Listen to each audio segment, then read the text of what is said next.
M2 증가율하고 임대차 3법의 후폭풍, 집단화되는 어떤 그런 조바심, 그런 것들이 결합되어서 중개업자분들도 말릴 정도로 굉장히 거대한 하나의 비성적 어떤 과열 행태가 나타나고 있다. 이렇게 보시면 되지 않을까.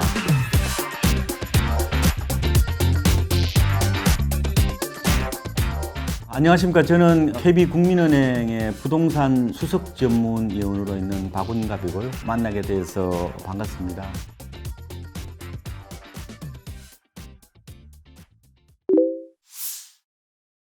그것은 뭐 구조적 요인도 있고요. 그리고 제도적 요인도 있다고 봐요. 이제 가장 큰 것은 어떻게 보면은 유동성 세례 이런 얘기를 하잖아요. 그러니까 무차별적으로 풀린 돈들이 자산 시장, 뭐 주식이나 부동산 시장으로 유입되고 있다. 이거를 이제 크게 볼 수 있을 것 같고요. 실제로 이제 M2라고 그래서 시중에 풀린 총 통화량, 뭐 광의 통화라고 얘기하는데 M2가 6월 기준으로 3,414조인데요. 이 정부 들어서 한 40% 정도 늘어났어요. 과거 정부에도 이 정도 늘어나는 경우가 있더라고요. 그때 다니는 경제가 지금처럼 크지는 않았죠. 근데 지금은 경제 규모가 굉장히 커졌잖아요. 이 가운데 유동성이 이제 무차별적으로 풀린 게 적지 않은 뭐 영향을 미쳤다고 보고요. 두 번째로는 임대차 3법의 후폭풍. 말하자면 이제 전세난이 도대체 잡히지 않는 뭐 이러다 보니까 결국 요새 주로 30대들이 집을 많이 사잖아요. 연끌 B2 얘기를 많이 하는데 서울에서 전세 구하려니까 비싸잖아요. 그러니까 뭐 할 수 있는 방법은 서울의 외곽이나 아니면 뭐 경기 인천 쪽에 가서 집을 사는 구조죠. 제가 아는 기자분들 중에서도 서울에서 월세 살면서 경기 인천에 전세 끼고 갭 투자하는 분들을 많이 봤어요. 그러니까 기자분들도 어떻게 보면은 조바심을 느끼고 불안이 좀 심하다는 걸 이제 보여주는 건데, 우상향에 대한 맹신이 퍼져 있다. 이렇게도 지금 볼 수가 있다. 이렇게 보고. 어쨌든 지금은 시장 전체적으로 보면은 과열 국면인 것은 맞고요. 고평가돼 있고 한편으로는 좀 오버슈팅 돼 있는 어떤 그런 국면인 것은 맞다. 작년은 비강남의 반란이었어요. 올해는 탈서울 내 집 마련 수요가 핵심이거든요. 그래서 실제로 그게 이제 가격으로 드러나는 건데, KB 시세로 보면요, 올 들어서 7월까지 서울 아파트가 한 9.8% 정도 올랐는데, 지금 경기도는 한마디로 두 자리 숫자는 그냥 뭐 예사일 정도인데, 가장 많이 오른 데가 제가 계산을 해보니까 시흥이에요, 시흥. 시흥이 올 들어 7월까지 28% 올랐어요. 아니, 무슨 28%가, 뭐 이게 적어도 한 3, 4cm 오를 게 한꺼번에 다 올랐다. 한마디로 미쳤다. 시세가 폭발했다 이렇게 볼 수 있는데, 고양시 덕양구가 27%고 인천 연수구 이런 데가 25%, 동두천 잘 안 오르는 지역 중에 하나잖아요. 24%, 수원 건성구 23% 이 정도예요. 얼마나 이 서울에 그동안에 몰렸던 수요가 경기 인천으로 이렇게 확산하는 어떤 그런 모양새라고 보면 되는데, 그거는 뭐 여러 가지 이유가 있죠. 아까 말씀드린 대로 서울에 전세 구하는 차라리 그런 데 가서 지푸라기 잡는 심정으로 그냥 뭐 집 사겠다 이런 생각도 있는 것 같고요. 그 다음에 GTX 같은 광역교통망, 이게 저는 영향을 좀 많이 미쳤다고 봐요. 분명히 GTX는 수도권의 어떤 일상생활에 큰 변화를 몰고 오는 한마디로 교통혁명이거든요. 큰 영향을 미치는데, 이것들이 이제 어떻게 보면 시장의 강력한 상승 요인으로 이어지고 있다 이렇게 보시면 될 것 같고, 여러분들이 그동안에 많이 들었던 얘기는 똘똘한 한 채잖아요. 똘똘한 한 채는 항상 이렇게 영구적으로 가는 개념은 아니에요. 작년하고 올 들어서 나타난 현상은 똘똘한 한 채가 아니라 싼 집 쪽으로 수요가 몰리는 어떤 그런 측면이 일어났다는 거예요. 왜 그런 거냐? 그거는 바로 시장 참여자의 핵심 수요층이 바로 30대이기 때문에 그런 거예요. 30대들은 사회직장 생활한 지가 얼마 안 됐잖아요. 그러니까 자본 축적이 덜하고 구매력이 낮을 수밖에 없잖아요. 그러면 집은 사야 되겠고, 그럼 어디가 집 사겠습니까? 엄마 아파트를 사겠어요? 잠시 주고 5단지를 사겠어요? 결국 저렴한 쪽으로 그 수요들이 몰리다 보니까 그동안에 안 올랐던 지역들, 특히 요번에 보면은 장기 소외 지역 혹은 미상승 지역들이 많이 올랐잖아요. 요새 어디가 많이 올라요? 아까 말씀드린 뭐 시흥, 평택, 그 다음에 동두천 이런 데들이 많이 오르는 것도 보면은 이게 시장이라는 게 어떻게 보면 항상 보실 때 우리가 보통 아파트 그러면은 엄마 아파트를 많이 떠올리잖아요. 그죠? 근데 그거보다 더 많이 오른 곳들은 다른 곳에 있었다. 그러니까 옛날에 이런 얘기 했잖아요. 뭐 앞으로 뭐 인구가 줄어드니까 뭐 외곽은 뭐 빈집 뭐 사태가 일어나고 도심 한복판 뭐 가령 압구정이나 뭐 이런 강남 이런 데만 영원하다 이런 보이지 않는 룰 같은 게 있었단 말이에요. 그게 어떻게 보면 다 깨져버린 거잖아요. 그래서 꼭 드리고 싶은 말씀은 어떤 투자 공식 같은 게 너무 연연하지 마시라고요. 중요한 거는 시장은 끊임없이 변하기 때문에 어떻게 보면은 스스로 생각의 힘을 기르는 게 더 중요한 것 같아요, 저는.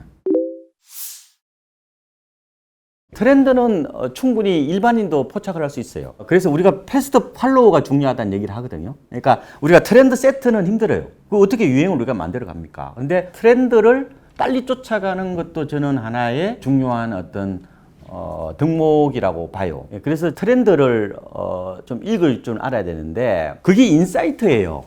인사이트라고 우리가 많이 얘기하잖아요. 통찰력은 뭐냐면 안을 보는 거예요. 인이 안이잖아요. 사이트잖아요. 그러니까 안을 보는 건데 누굴 보는 거냐면은 시장에 참여하고 있는 사람들의 생각을 읽는 게 인사이트예요. 그러면 시장에 지금 참여하고 있는 사람이 누구예요? 베이비부모들이 집을 하나 더 산다고요? 못 삽니다. 지금 40, 50대들이 집을 사요? 물론 뭐 일부 사는 경우 있지만 지금 핵심은 바로 MZ세대 쪽에 맞춰져 있기 때문에 MZ세대들이 무슨 생각을 하고 있는지를 읽는 게 바로 그걸 트렌드를 분석하는 가장 중요한 저는 원천이라고 저는 보고 있는 겁니다. 굉장히 의사결정이 어려울 겁니다. 지금은 집을 살 수도 없고 팔 수도 없고 어정쩡한 상황이거든요. 어느 누구도 집 사라고 장담을 하기가 어려울 겁니다. 사도 후에 안 사도 후에 갈림길에 서 있다 이렇게 볼 수 있어요. 지금이 집값이 저평가되어 있는 건 아니잖아요. 분명히 고평가되어 있는 거는 맞죠. 소득이나 물가에 비해서 오버슈팅 되어 있는 것은 맞단 말이에요. 그러면 고점이 언제냐? 그거는 지나가 봐야 아는 거예요. 그 누가 그렇게 자신 있게 얘기해요? 자신 있게 얘기한 사람들은 대부분이 사기꾼인 경우가 저는 많다고 봐요. 그러니까 돗자리를 깔아도 잘 몰라요. 며느리들은 모르는 얘기란 말이에요. 그래서 저는 지금 도대체 내는 어떻게 하라는 얘기냐로 기결되는데 나만의 맞춤형 전략을 짜야 된다고 봐요. 30대나 이런 분들 입장에서 가장 중요한 거는 분양받는 거예요. 지금 분양은 뭐냐면은 로또이자 안전자산입니다. 원래 수익률과 이음은 반비례하죠. 분양은요, 비례합니다. 안전자산이자 로또예요. 맞잖아요? 문제는 사전 청약을 하려고 그러는데 소득이나 자산 요건이 안 맞아요. 그럼 어떡할래? 그리고 싱글들은 뭐 생애 최초도 안 돼요. 그런 상황에서 어떡할래? 그럼 선택 방법은 없습니다.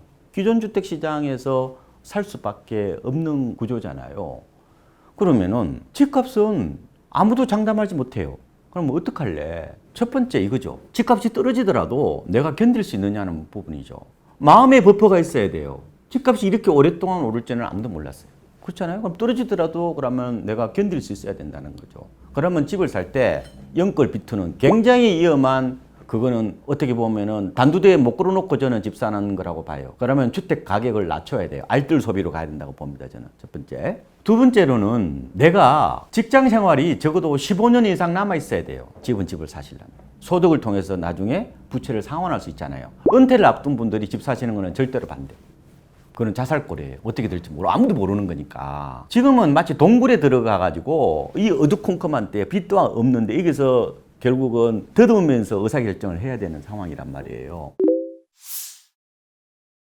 요새는 뭐 젊은 분들 뭐 대출이 능력이고 대출 안 내면 경제학을 모르는 사람이라고 할 정도로 연끌 비트에 대해서 과신하시는데 그건 한 번도 우하향을 경험 안 해봐서 그러는 거예요. 용대리들, 이른바 용감한 대리들이 30대라고 얘기하시는데 한 번도 우하향을 경험 안 해보신 분들인데 저는 IMF도 겪어보고 글로벌 금융위기도 겪어보고 하우스포도 겪어보면은 집값은요 오를 때는 생각보다 많이 오르고요 내릴 때는 생각보다 많이 빠집니다. 무서운 거예요. 그런 측면에서 보면은 제가 드리고 싶은 거는 내가 살려는 규모, 특히 첫집 장만하시는 분들은 싼 집을 사시는 게 맞다고 봐요. 조금 줄여야 돼. 그 다음에 직장 생활이 많이 남아서 충분히 내가 갚아갈 수 있을 어떤 능력이 된다. 그러면 집을 사야죠. 그러면 그때부터는 어떻게 되는 거냐면은 타이밍을 재면 안 돼요. 타이밍을 보기보다는 물건을 보고 판단했어야 돼요.